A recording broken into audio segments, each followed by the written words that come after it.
this breast augmentation, this facial feminization, this body feminization, then there is, gender confirmation surgery.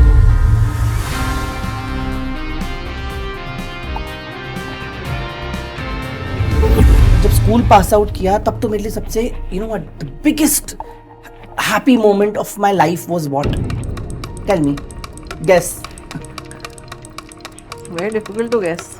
That the biggest happy moment as a child when I left my school was ditching my school uniform. मेरा एक दोस्त था, उसने मुझे एक बात बोली थी, जेंडर जो है ना इंसान का, वो किताबों में और पन्नों में होता है. आप औरत हो तो आप तभी एक औरत कहलाओगे, आपकी लाइफ तभी कंप्लीट होगी जब आप माँ बन पाएंगे. माँ बन जाती हूँ. आपने तो आपके अंदर की औरत को जन्म दिया है, तो आप उनको क्या कहोगे? That's so beautiful of you to say that because I always say that हर औरत का काम सिर्फ बच्चा पैदा करना है. There are a lot of women who cannot conceive. Are they not women? First time मैं एक ऐसा इंटरव्यू कर रही हूँ जहाँ पे शायद आपने बहुत अच्छी से स्टडी की है इस चीज़ के बारे में, and the way you're putting it is exactly what my feeling is. लड़की अगर स्कर्ट्स पहन रही है तो मेरे को भी बहुत मन होता है स्कर्ट्स पहनने का. जब पीरियड्स के बारे में बात करते हैं तो ऑफ कोर्स लड़कियां ने मेरी फ्रेंड्स जो थी आपस में बात करती थी तो मुझे लगता था कि ये पीरियड्स क्या है, मुझे तो कुछ नॉलेज ही नहीं थी. In fact I came back and I asked my mom about it. वो तो अट्रैक्शन तो सबके अंदर आता है, that's hormonal. So I used to get attracted to a lot of boys that time. ये सर्जरी मतलब जो फिजिकल पेन की अगर हम बात करें तो आपको फिजिकल लेवल पे तो it must have been very painful ना, कि आपकी बॉडी में एक हल्का सा कट आता है, वो भी हील करने में एक्चुअली टाइम लगता है. तो ऑफ कोर्स मेरी सर्जरी तो in fact my surgery took place like it happened for 11 hours. College के टाइम पे सबसे पहला स्ट्रगल तो यही था कि टॉयलेट कौन सा यूज़ किया जाए. बॉयज़ आते थे वहाँ पे and I used to get proposals from a lot of boys. I am committed. I am dating someone. आज हमारे साथ स्टूडियो में एक ऐसी शख्सियत है जो मल्टीपल टैलेंट्स की धनी है. एक मॉडल, एक स्टाइलिस्ट, एक फैशन डिज़ाइनर होने के अलावा शेनी सोनी इलेक्शन कमीशन के द्वारा appointed Delhi election state election icon भी है. लेकिन इस मल्टीपल टैलेंट्स की मालिक को अपने बचपन से ही अपनी बेसिक पहचान, अपनी सेक्सुअल आइडेंटिटी पाने के लिए बहुत सारी स्ट्रगल और बहुत सारी परेशानियों का सामना करना पड़ा. चलिए जानते हैं इंटरनेशनल ट्रांस क्वीन शेनी सोनी से कि एक लड़के के शरीर में जन्म लेने से एक गॉर्जियस लड़की बनने का सफ़र कैसा रहा. शेनी, वेरी वार्म वेलकम. शेनी, आपका चाइल्डहुड कैसा था? कौन सा वो मोमेंट था जब आपको कुछ डिस्कम्फर्ट फील होने लग गया, और पेरेंट्स के साथ आपकी कब बात हुई इस बारे में? Okay. So childhood, I would say that it wasn't as normal as other kids, of course, कि वो ऐसा इतना normal नहीं था, of course, because firstly I had working parents, so we were मतलब mostly मैं अपनी दादी और अपने we had a joint family, तो अपने cousins के साथ बड़े हुए. एंड ऑफ कोर्स मेरा पर्सनल स्ट्रगल तो कुछ ज़्यादा ही था because as a child I didn't know what, मतलब कि आपको बचपन में नहीं पता होता 3, 4, 5 साल 6 साल की उम्र में कि आप लड़का हो लड़की हो, या एज इन सेंस कि वो बता भी देते अगर आप लड़का हो लड़की, बट आपको ये डिफरेंस नहीं पता होता कि लड़का और लड़की के अंदर एक्चुअली डिफरेंस क्या होता है, बिकॉज आपको जेनिटल्स के बारे में कोई नॉलेज नहीं होती है. ड्रेसिंग से समझते हैं. हाँ, सिर्फ ड्रेसिंग से. और आप सोचो ना कि ड्रेसिंग भी नहीं, for that matter. I think मैं तो देखा 9, 10, 11 साल तक भी लड़कियां भी वैसे कपड़े पहनते हैं, लड़के भी वैसे कपड़े पहनते हैं. वही डेनिम्स होती हैं, वही टी शर्ट होता है, बस थोड़े कलर्स में डिफरेंस होता है एंड ऑल दैट. तो वो भी कलर्स में भी डिफरेंस सोसाइटी ने ही क्रिएट किया होता है. तो मेरे लिए यही था कि मैंने अपनी कभी माँ की सलवार के अंदर झांक के नहीं देखा था कि मुझे अंदर क्या है जेनाइटल. तो मुझे भी ये लगता था कि जो मेरे पास है शायद उनके पास भी वो हो.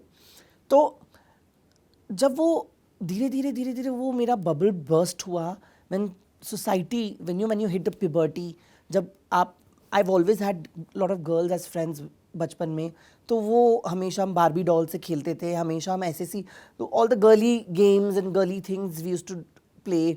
तो मेरे कजन्स वगैरह, मेरे ब्रदर्स, ये लोग बहुत फोर्स करते थे क्रिकेट खेलो, but I could not even hold a bat. So मेरे लिए बहुत वो था कि नहीं, and I had hardly any strength to even hit a ball.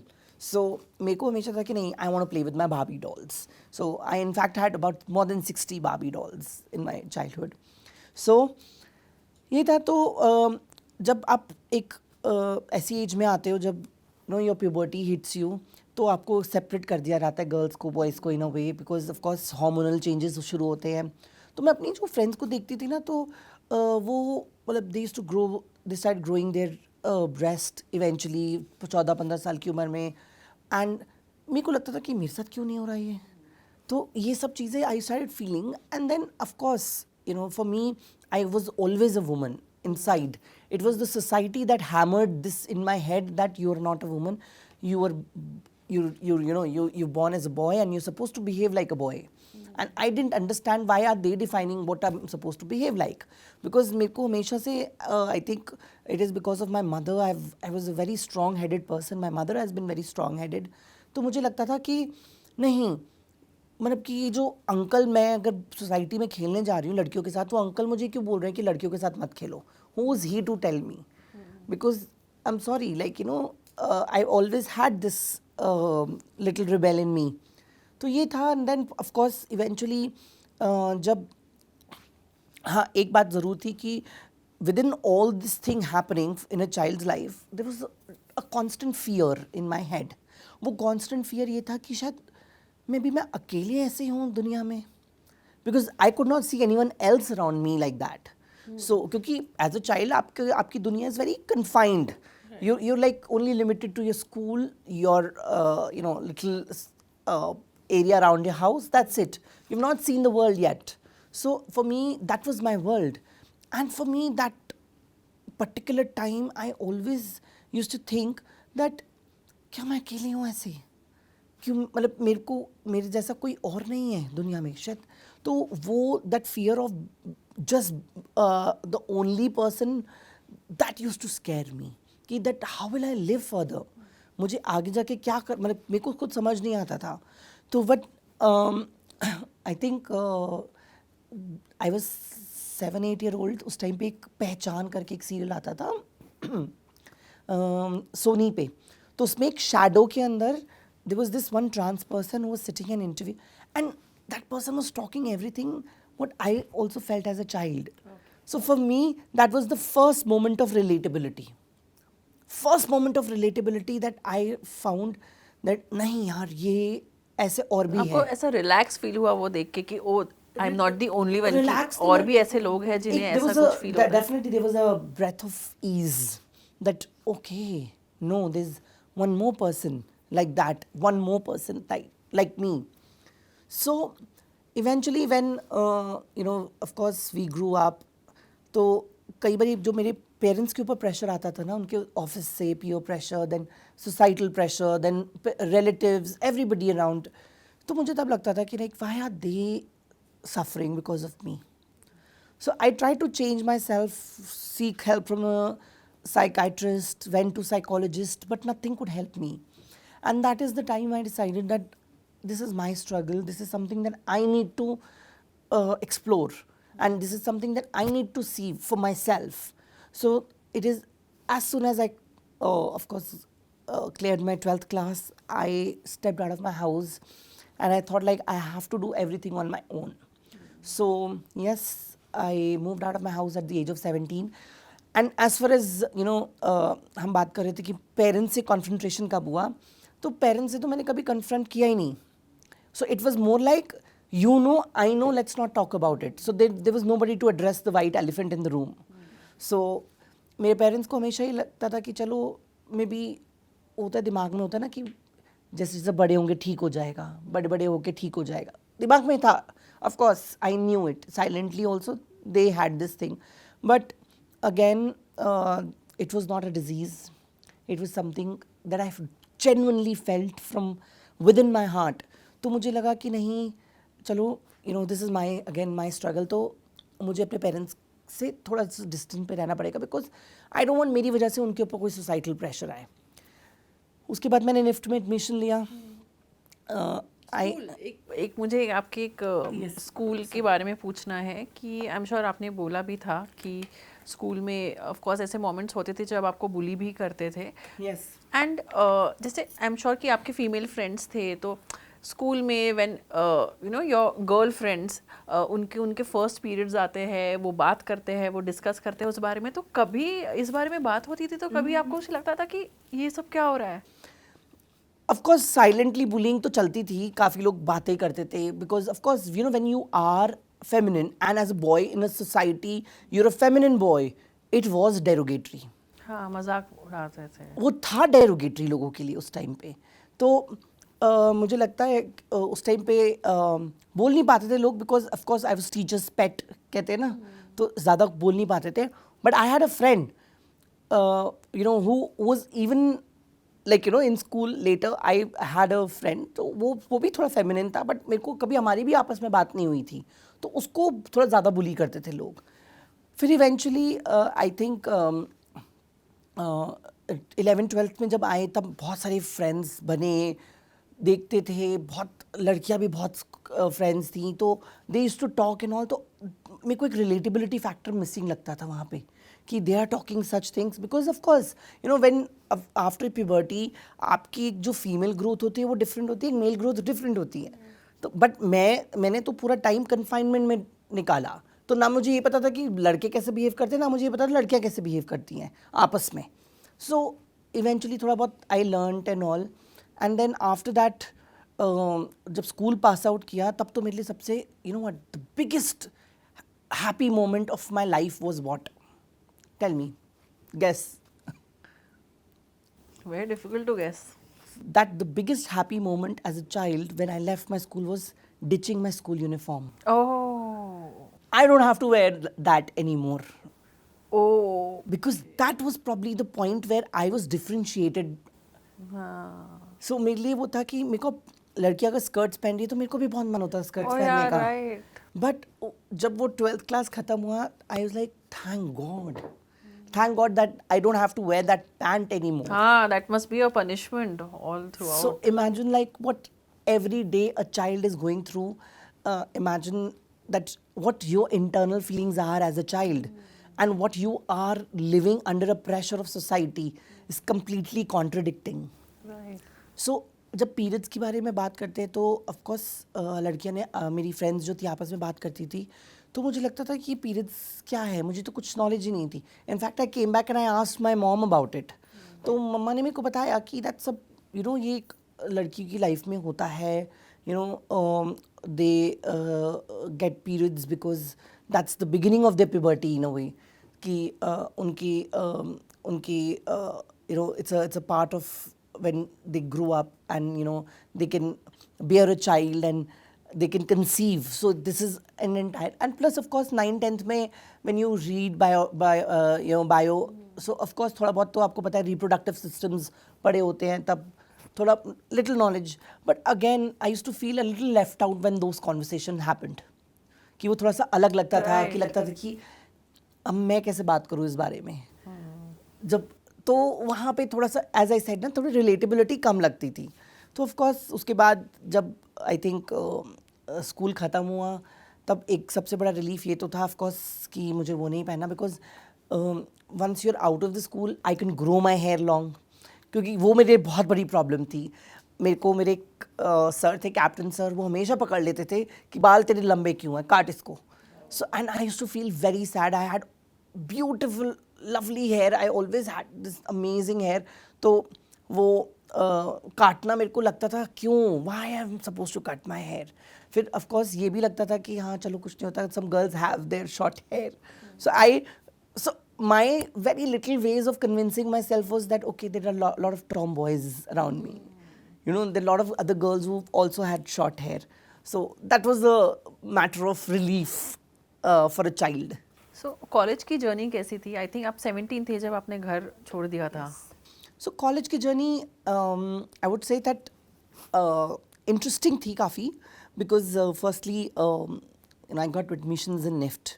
तो निफ्ट में जाके थोड़ा तो ये फील हुआ था कि that I am in the right place, because वहाँ पे आपको जज नहीं किया जाता कि if you are a woman और अ मैन, और you are just taken as somebody who's creative, who's cracked a competitive exam and has made to one of the top institutes in India. So you are respected for that, and plus in the world of creativity I thought okay finally I'm in a place where I will not be judged. So ये था, but little did I know that there are a lot of struggles in college as well. So college के time पे सबसे पहला struggle तो यही था कि टॉयलेट कौन सा यूज़ किया जाए. I was coming to that. Yeah. कि you know, because now, though I always have been very feminine, so for me, again, going to a boys' washroom was very humiliating. So I started using female washrooms in college, and nobody stopped me. So that was one of the, like a relief, breath of relief that I felt. उसके बाद of course parents का pressure बहुत बढ़ गया था कि that of course my mother was very close to my office. उनका sorry my college, उनका ऑफिस मेरा कॉलेज से बहुत पास था, तो she used to usually bring lunch for me and all.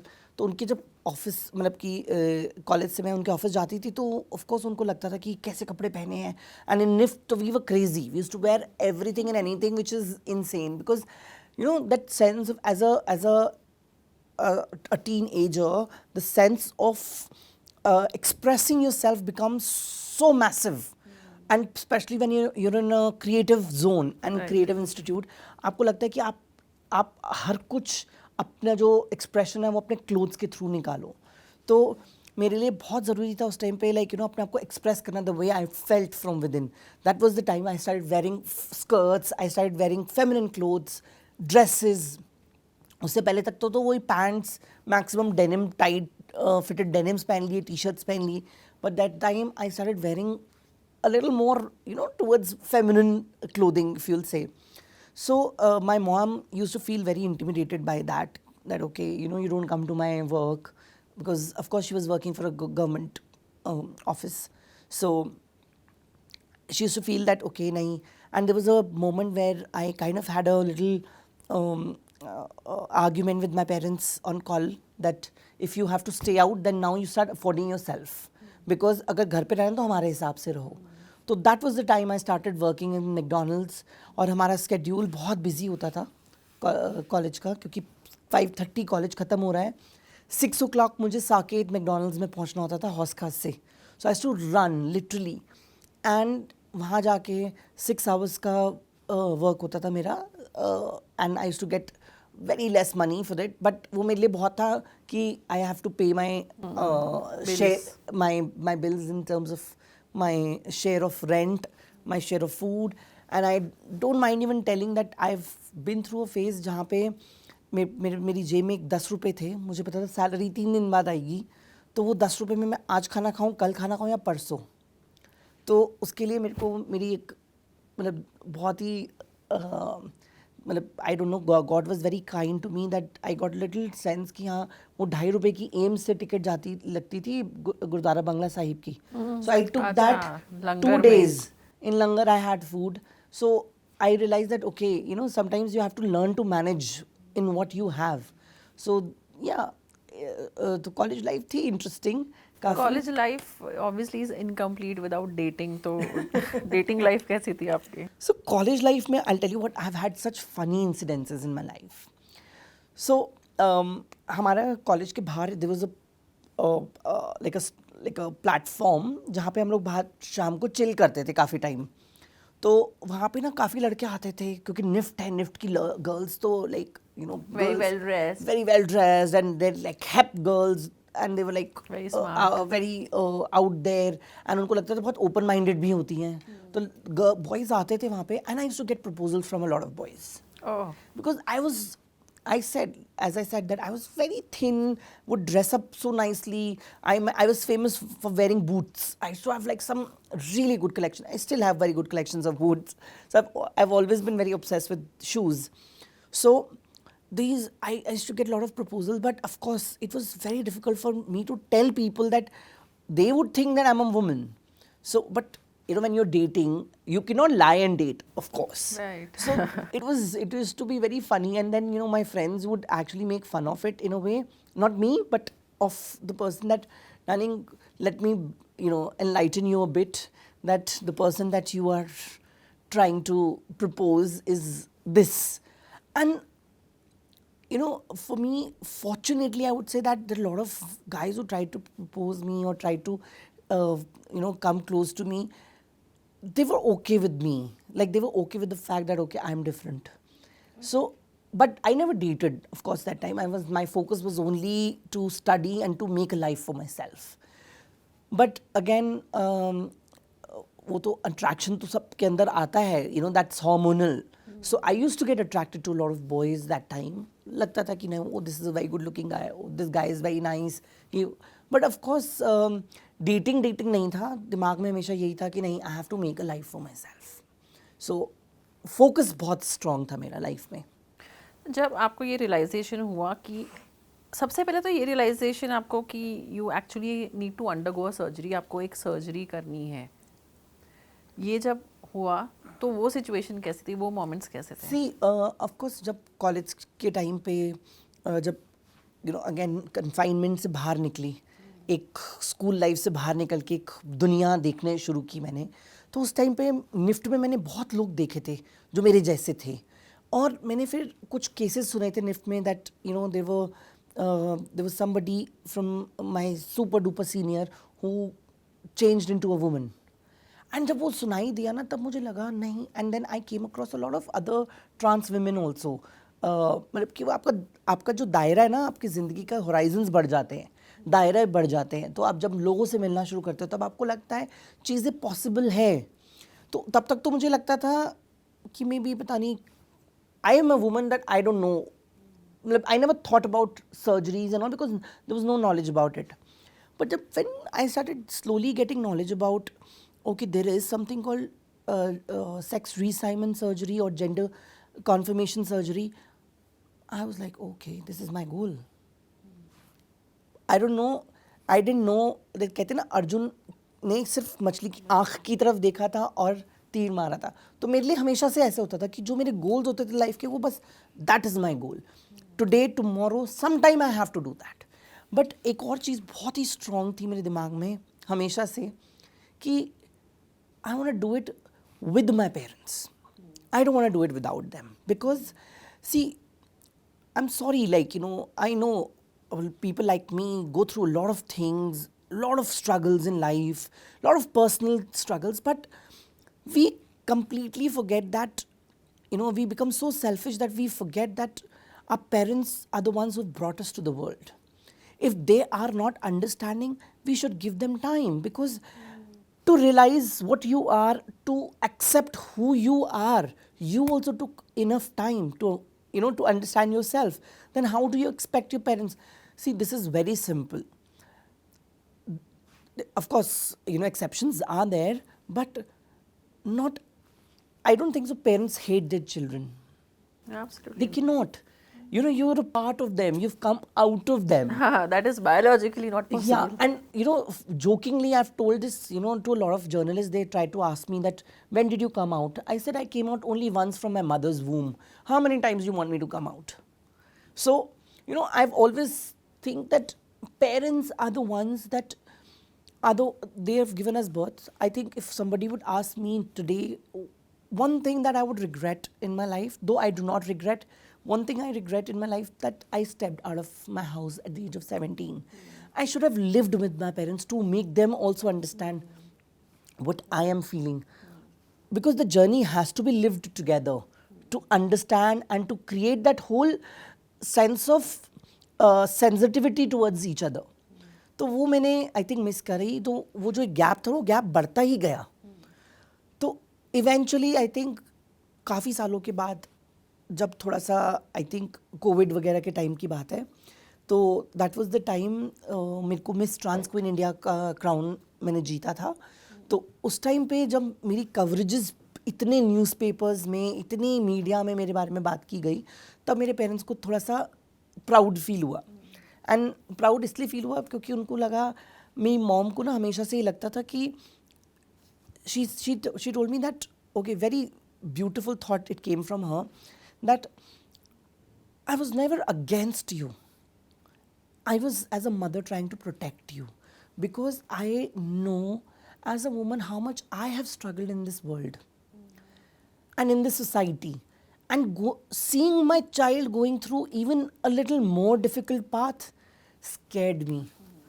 In fact आपके फादर ने शायद जब आपने सर्जरी की बात निकाली तो उन्होंने बोला था कि क्या हम अब तुम्हारी शादी कर पाएंगे.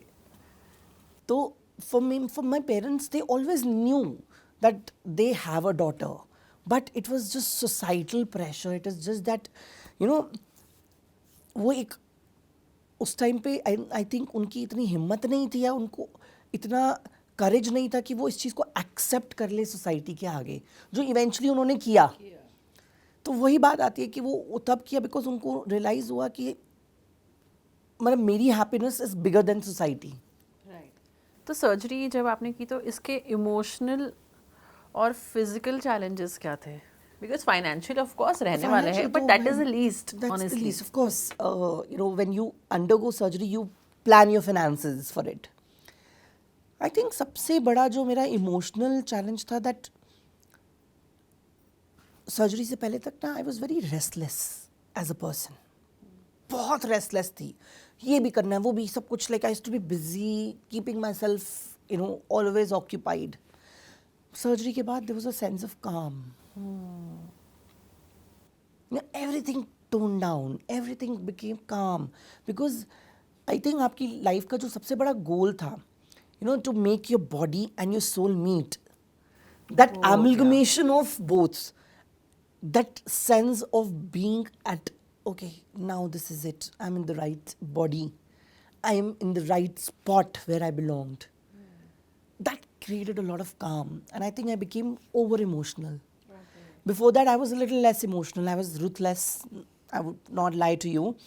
बहुत ruthless थी, बहुत ही emotionless थी. जैसे आप completely एक I mean on a lighter note I would say कि जैसे आप you became a woman, आप ज़्यादा sensitive हो गई. Sensitive हो गई because क्या था, उससे पहले तक आप ये सोचो, like you have to think it from a point कि उससे पहले तक जो था वो एक constant war चल रहा था अंदर, जो बता भी नहीं पाते थे किसी को, जो एक्सप्रेस भी नहीं, एंड स्पेशली सर्जरी से पहले. So surgery is not an overnight thing. So surgery also happens with a lot of challenges. So the first challenge is your psychiatric test. You have to undergo psychiatric test. जो psychiatrist test होता है उसमें आपको psychiatrist से एक permission लेनी होती है कि आप रेडी हो, आप मानसिक तौर पे तैयार हो कि आप इस सर्जरी को करवा सकते हो. उसके बाद आपकी शुरू होती है हार्मोनल रिप्लेसमेंट थेरेपी, जहाँ पे आपके अंदर, बिकॉज ऑफ कोर्स अगर बॉडी उस टाइम पे अब हर किसी का बॉडी काउंट अलग होता है. हमारे body count in terms of hormones, जो हमारे बॉडी के अंदर, like as a woman, for you also you have male hormones as well as female hormones. Everybody has. So it's just that the quantity matters. कि किस, of course girls में female hormones ज़्यादा होते हैं, male hormones कम होते हैं. Similarly मेरा hormonal test हुआ पहले, तो मेरे female hormones काफ़ी strong थे. Okay. तो I had lot of estrogen. तो उसके बाद जब थेरेपी ली तो उसमें क्या होता है, हार्मोन, जैसे उसका नाम है hormonal replacement therapy.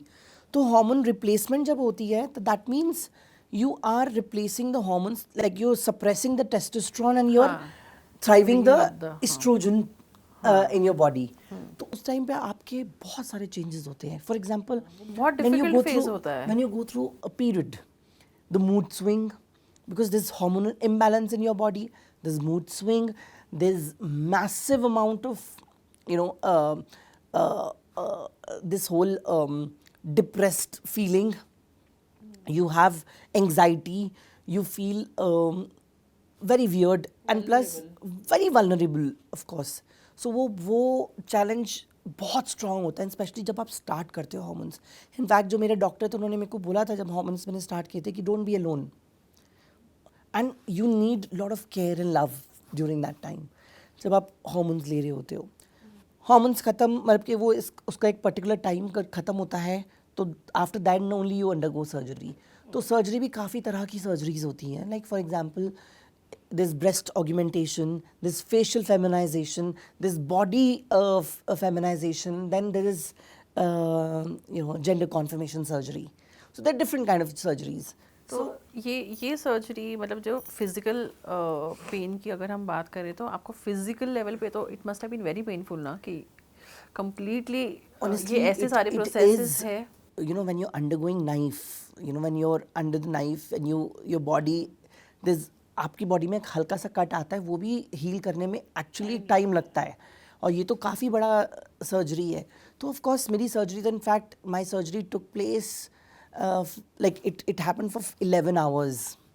11 hours 11 Yeah. घंटे आपकी ये सर्जरी चली है। यस 11 घंटे तक मेरी सर्जरी चली थी और उस सर्जरी के बाद of course there was a lot of pain, मतलब कि वो पेन तो हुआ था बहुत सारा, पर वही है कि पेन के बिना मुझे पता था कि ये इसका अंजाम नहीं मिल जो पाएगा आपको मुझे, चाहिए वो जो उसके मुझे बिना चाहिए नहीं वो मिल नहीं मिल सकता था। सकता। तो वो आई वाज प्रिपेयर्ड मेंटली, मैं बहुत स्ट्रांग थी कि नहीं मुझे करना है। तो ऑफ कोर्स यू नो वो पेन तो था ही, बट उस पेन के साथ जो अब मैं शब्दों में बयान नहीं कर सकती कि वो एक सेंस ऑफ रिलीफ और वो सेंस ऑफ काम जो था, जो एक अंदर से एक होता है ना कि नहीं शांति, एक एक बॉडी के अंदर एक एकदम लगता था कि हाँ मतलब अब एक मैं फाइनली कंप्लीट फीलिंग कि मैं आज मेरी बॉडी कंप्लीट हो गई है, तो वो फीलिंग थी। तो उस फीलिंग से बढ़कर मुझे पेन भी नहीं लगी शायद। स्कूल एडमिशन्स में फॉर्म्स में हम देखते हैं कि जेंडर रहता है male and female, obviously all through out my life also था। तो एक मेल के लिए और एक फीमेल के लिए ही एजुकेशन ज़रूरी है क्या? Well very very good question I would say. So ये वही बात है कि मेरे को ना मेरा एक दोस्त था, उसने मुझे एक बात बोली थी, जेंडर जो है ना इंसान का वो किताबों में और पन्नों में होता है। आज अगर आपको अपना जेंडर प्रूव करना है तो how would you prove it? By your ID cards, identification card से प्रूव करते हैं। तो यही बात होती है जो अब तो खैर आई थिंक अदर्स का कॉलम आ गया, but I have problems with others also. What others? Can you define, can you specify? Others see sound like aliens. हाँ, मतलब मेल इम्पोर्टेंट है, फीमेल इम्पोर्टेंट है, Female बाकी important सब है, others। अदर्स सब एक है। क्यों अदर्स? अब ऑफ कोर्स स्कूल की बात की जाए, स्कूल में तो अगेन पता नहीं होता कुछ बच्चों को कि उनका फ्यूचर क्या है, या जब आप एडमिशन लेने जाते हो 3 4 5 साल की उम्र में, तब आपको एक्चुअली पता नहीं होता है कि क्या लिखा जाए। मेल और फीमेल ही लिखा जाता है क्योंकि what is assigned at your birth. But I think there has to be a provision where I want this to change in terms of when a person wants to change their gender. It should be, and I think government ने काफ़ी कुछ किया है इसके लिए। In fact मैंने अपना एक प्रोजेक्ट स्टार्ट किया था, उस प्रोजेक्ट का नाम था दोष शोधन कक्षा। दोष शोधन कक्षा का मतलब होता है कि एक क्लास के अंदर एक प्रोग्रेसिव एनवायरनमेंट क्रिएट करना। तो आई थिंक ये मेरे अंदर फीलिंग तब आई थी जब at a point I realise, मैं अपने स्कूल की रियूनियन में गई, वहाँ पे मैंने देखा कि there was a schoolmate of mine who came and said sorry to me. मेरे क्लासमेट ने आके मुझे सॉरी बोला और मुझे लगा इसने मुझे सॉरी क्यों बोला। तो उसने कहा sorry I could not understand you at that time and I bullied you, I made fun of you and I never thought he bullied me. उसने मुझे आके बोला मैंने तेरा मजाक उड़ाया था दूसरों के साथ मिलके, एंड आपके पीठ पीछे? मेरे पीठ पीछे। और मेरे को आज तुझे देख के वो गिल्टी फीलिंग आ रही है अंदर से। तो that's why I came and I felt that I'm getting goosebumps saying that, because that changed my thought process about anyone and everyone who hated me at a point. Because hatred firstly सिखाई जाती है, कोई पैदा नहीं होता hatred, माँ के पेट से hatred सीख के नहीं पैदा होता। Secondly, जब किसी इंसान को नॉलेज ही नहीं है एग्जिस्टेंस ऑफ द को एग्जिस्टेंस ऑफ डिफरेंट जेंडर्स, आपके हमारे आसपास और कितने तरह के लिंग हैं, जब उसकी नॉलेज ही नहीं होगी इस बच्चे को, तो वो बच्चा तो मजाक ही उड़ाएगा ना। सो मेरा जो प्रोजेक्ट था उसका नाम जो था दोष शोधन कक्षा, that was about bringing gender education as a part of school curriculum. And we are also planning कि हम इसको एज अ PIL डालें सुप्रीम कोर्ट में कि जेंडर एजुकेशन को as a part of school curriculum, because क्योंकि जो bullying होती है, जो the knowledge about gender it starts in the school. अगर आप स्कूल से ही एक सेंस ऑफ नॉलेज स्प्रेड कर दोगे और एक सेंस ऑफ कि को एग्जिस्टेंस ऑफ डिफरेंट जेंडर्स होते हैं, वो नॉलेज दे दोगे बच्चों को, तो एक एम्पथी आ जाती है, वो that hatred can be compassion आ जाता है, that hatred can be changed into empathy. I think any child for that matter, any child deserves to get education equally like other child. Like सब बच्चों की education एक जैसी होनी चाहिए, whether the child is a trans child or a male child or a female child or anybody for that matter. क्योंकि एक transgender को भी उतना ही हक है एजुकेशन का जितना सबको है, और उसी वजह से बिकॉज वो एजुकेशन उनको डिनाई की जाती है, उस वजह से आप देखते हो शायद वो रेड लाइट पे भीख मांग रहे होते हैं या नाच गा के पैसा कमा रहे होते हैं। अनफॉर्चुनेटली हमारे आसपास ऐसे कई लोग रहते हैं जो औरतों को ये बोलते हैं कि आप औरत हो तो आप तभी एक औरत कहलाओगे, आपकी लाइफ तभी कंप्लीट होगी जब आप माँ बन पाएंगे। माँ बन जाती है। आपने तो आपके अंदर की औरत को जन्म दिया है, तो आप उनको क्या कहोगे? That's so beautiful of you to say that because I always say that। मेरे को ना ये किसी ने बोला था बहुत लॉन्ग बैक कि औरत तो बन जाओगी बट बच्चा कैसे पैदा करोगी? तो मतलब हर औरत का काम सिर्फ बच्चा पैदा करना है। Right. There are a lot of women who cannot conceive. Are they not women? And secondly, if you'll actually talk to me, I've given birth to the woman inside me. मैंने उस औरत को जन्म दिया, उस औरत को नर्चर किया है जो शायद कितने साल पहले उसको भी मार दिया जाता। मुझे लगता है एक शायद माँ को भी 9 महीने और डिलीवरी में इतनी तकलीफ नहीं होती है जितनी आपको हुई है all through out your life. And trust me, मैं एक्चुअली फर्स्ट टाइम एक ऐसा इंटरव्यू कर रही हूँ जहाँ पे शायद आपने बहुत अच्छे से स्टडी की है इस चीज़ के बारे में, and you know the way you are putting it exactly what my feeling is that जो मैंने अपने आप को नर्चर किया इतने साल, तो एक माँ के लिए जो 9 महीने होता है ना जो पेन का, तो वो कहते हैं कि वो ये भी सुना है कि जो डिलीवरी के टाइम पे पेन होती है सबसे ज़्यादा पेनफुल होती है। तो exactly that kind of feeling I got when I give myself that birth, when we spoke about my surgery. तो 11 hours नॉट जस्ट सर्जरी ना, मतलब आप उस सर्जरी तो तक है, पहुंचने वहाँ तक पहुँचने तक का के लिए जो journey- एक बच्चे को कैरी करना अपने अंदर, और वो 9 महीने नहीं था, वो सालों साल था। आइडेंटिटी क्राइसिस के साथ आपने डील किया है। yes. सेम सेक्स मैरिज पे क्या ओपिनियन आपका? मेरे लिए again you know I am very what you से क्लीशे अबाउट इट कि लव इज़ लव। देखो, जिसको जो करना पसंद है उसको वो करना चाहिए। मैं मतलब आई थिंक ये सिर्फ नॉट बिकॉज ऑफ कि हम अभी स्ट्रगल कर रहे हैं कोर्ट्स में जाके कि हाँ सेम सेक्स मैरिज को आप लीगल राइट्स दो and all. You have to understand that it is important to get legal rights, because अगर हम दो लोग पार्टनर, देखो 2 लोग अगर साथ रह रहे हैं उनको तो कोई दुनिया का इंसान नहीं रोक सकता, ठीक है? आप सिर्फ लीगली लोगों को बाउंड कर सकते हो। लीगली क्या बाउंड कर सकते हो कि फॉर एग्जांपल आपके पार्टनर, अगर आप 2 लोग साथ में हैं, उनको उनकी लाइफ में उतना हक मिल जाता है अगर लीगली अप्रूव हो जाता है कि medical you know you become क्या कहते हैं उसको, नॉमिनी, बैंक नॉमिनीज बन सकते हो आप। So you need that kind of you know setup and that kind of legal right. So for me, same-sex marriage is, I think हम लोग 2025 में जी रहे हैं यार। मतलब अगर अब नहीं, और वैसे भी I think it's important to have same sex marriage क्योंकि हमारे देश की population is getting too much out of control. हाँ, रेशियो इम्बैलेंस हो चुका है। इट्स मैसिव रेशियो इम्बैलेंस हो चुका है, तो इट्स बेटर करने दो सेम सेक्स मैरिज। सोसाइटी के लिए अच्छा है, अगर आप उसको कंजर्वेटिव तरीके से भी देखेंगे तो अच्छा ही है, बिकॉज इतनी पॉपुलेशन हो गई, अरे मतलब मुंह ज़्यादा है निवाले कम है, तो आप जितने मुंह कम कर सकोगे करो please, that's very important. But corporate offices में क्या लगता है आपको कितनी एक्सेप्टेंस होगी आपकी या अब तो काफ़ी हुई है, क्योंकि मैंने खुद एक कॉर्पोरेट के लिए DNI हेड किया था, which is diversity and inclusion. So corporates में तो बन गया है, I think most of the corporates have DNI which is diversity and inclusion, which talks about not just gender but inclusivity in terms of everything. That I think इंसान को जब corporate की बात की जाती है, जब प्रोफेशनलिज्म की बात की जाती है, तो उसको उसके काम से जज करना चाहिए, नॉट उसकी जेंडर से या उसकी यू नो कलर से या उसके किसी भी रीज़न से। तो आई थिंक इट्स वेरी इंपॉर्टेंट कि वी ब्रिंग, आई थिंक हमारा देश इतना आगे बढ़ चुका है, सिर्फ कुछ चीज़ों में हम लोग पिछड़े हुए हैं। और ये मैं उन लोगों के लिए भी स्पेशली बोलना चाहूँगी कि जो लोग सोचते हैं ना कि ये पश्चिमी सोच है या वेस्टर्नाइजेशन है, no, existence of transgender community has always been in India. उसको इरेडिकेट करने वाले ब्रिटिशर्स थे। ब्रिटिशर्स ने सेक्शन 377 जो अब डीक्रिमिनलाइज कर दिया है, वो ब्रिटिशर्स का बनाया गया था।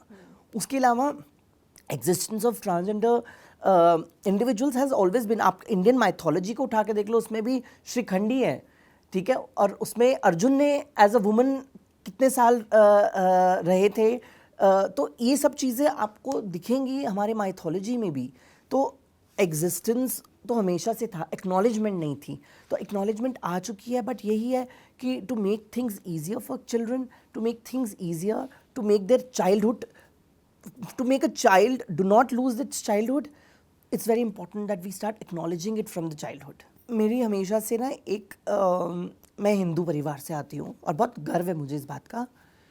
मैंने हमेशा से ना जो भगवान की प्रतिमाएं देखी हैं बचपन से, चाहे आप श्री कृष्ण को देख लीजिए, चाहे भोलेनाथ को देख लीजिए, चाहे राम भगवान जी को देख लीजिए, जब उनकी प्रतिमाएं हम देखते ना, उनके भी प्रॉपर मेकअप होता है। चाहे जन्माष्टमी में आप देखते, हम लोग देखते थे जो कृष्ण जी बनते हैं, उनका प्रॉपर श्रृंगार किया जाता है, कहते हैं श्रृंगार। भगवान के साथ भेदभाव नहीं करते, तो इंसान के साथ क्यों कर रहे हो आप? Very well said. It's very important to understand that our religion only teaches us not to create difference. वो श्री कृष्ण को भी मालाएं पहनना पसंद था, कानों के कुंडल पहनना पसंद था। अगर आज कोई लड़का पहनता है तो वो लड़की बन जाता है, और अगर किसी को कुछ भी करना पसंद है तो उसको क्यों नहीं करना दे। तो यही बात है कि the sense of compassion and sense of empathy has to be the base of the society. जब हम एक दूसरे की तरफ, अगर हमने कोविड जब आया था, कोरोना वायरस यही सोच के आपको अटैक नहीं किया था उसने कि आपका क्या जेंडर है, राइट, वो सबको अटैक कर रहा था। अगर हम लोगों ने ये एम्पैथी अभी और सेंस ऑफ कंपैशन अभी नहीं अपनी सोसाइटी का बेस बनाया, तो we will be nowhere. Prime minister Narendra Modi को अगर आपको कुछ अपील करना हो या कोई मैसेज देना होगा तो वो क्या होगा? आई थिंक मैं तो वैसे भी मोदी जी की बहुत बड़ी फ़ैन हूँ, और मुझे लगता है कि सबसे पहली अपील तो मेरी उनसे ये रहेगी कि मुझे बीजेपी से एक सीट देनी चाहिए उनको, बिकॉज आई थिंक बहुत ज़रूरी है कि रिप्रेजेंटेशन हो पॉलिटिक्स में भी, and I would want to come forward in politics and be a part of the political system of our country, because I think that is where we can bring about the change in society. And secondly जो मेरे को लगता है मेरे को उनसे बोलना है कि वो यही कि इसी माध्यम से कि अगर हम स्कूल्स में जेंडर एजुकेशन ले आए तो वो बहुत ज़रूरी होगा, क्योंकि उससे हमारी सोसाइटी में एक एम्पैथी और कंपैशन बन जाएगा, और वो बेस बहुत स्ट्रांग होगा किसी भी प्रोग्रेसिव सोसाइटी के लिए। एक क्वेश्चन, एक बहुत रैंडम क्वेश्चन है जो मुझे जानना है, this is my last question to you, कि रिलेशनशिप स्टेटस क्या है आपका? Are you not dating anyone? Well, such a beautiful woman. Well, honestly, I am committed. I am dating someone. I have a Mr. Right in my life, and touch wood, things are going really well, and hopefully, it will have a good conclusion. Okay, thank you so much, Sheni. I'm really happy कि this interview happened, and मैं चाहती हूँ कि ये बहुत सारे लोग ये इंटरव्यू देखें और ये आपसे इंस्पायर हो। Thank you so much, and thank you for having me, and thank you for letting me speak my voice for people who actually needs it. Thank you Saini, and thank you viewers हमारे साथ जुड़े रहने के लिए, और हम लोग चाहेंगे कि आप ये इंटरव्यू देखें और कमेंट सेक्शन में बताएं कि आपको ये इंटरव्यू कैसा लगा। Thank you.